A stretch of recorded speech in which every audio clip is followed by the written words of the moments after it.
C'est une question difficile parce que, enfin, c'est la réponse qui est difficile parce que isoler un seul choix de tous les choix que la vie t'offre, qui sont par définition aléatoires, puisqu'un choix, c'est une décision, effectivement, c'est un risque, et un risque, c'est une chance. Et je pense que le plus beau risque, c'est celui de décider de transmettre la vie. C'est-à-dire, c'est une marque de confiance en l'avenir.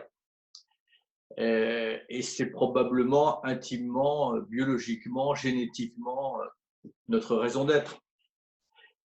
Et donc, je pense que le plus beau risque, c'est celui de transmettre la vie, c'est-à-dire de décider d'avoir des enfants. Et dans un monde où parfois la question peut se poser, est-ce que c'est un choix égoïste ou est-ce que c'est un choix généreux? Mais je considère aujourd'hui que c'est le plus beau des risques. Parce que c'est sur ce risque-là, personnellement, que j'ai développé mon engagement. C'est-à-dire qu'à partir du moment où j'avais fait le choix de transmettre la vie et de décider que d'autres êtres que moi-même allaient naître sur Terre, il fallait que je contribue à ma mesure à faire en sorte que cette petite terre, justement, les accueille avec bienveillance.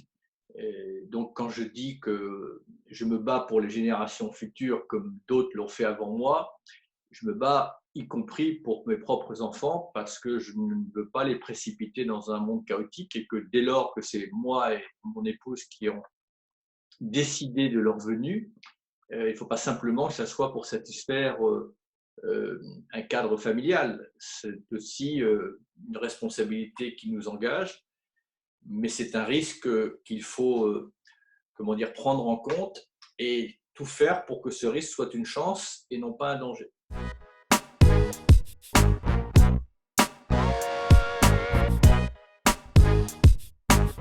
Ma contribution au monde, elle est déjà d'essayer dans mon entourage, que ce soit familial, amical et même au-delà amical, de distribuer de la bonne humeur, du rêve, de l'amitié, de l'affection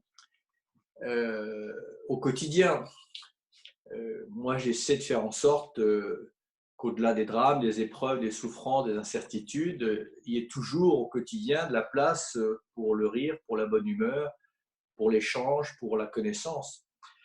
Et voilà, de ne pas se résigner à ce que la vie ne soit qu'un long chemin pénible, quelles que soient les difficultés qu'elle peut mettre sur son chemin.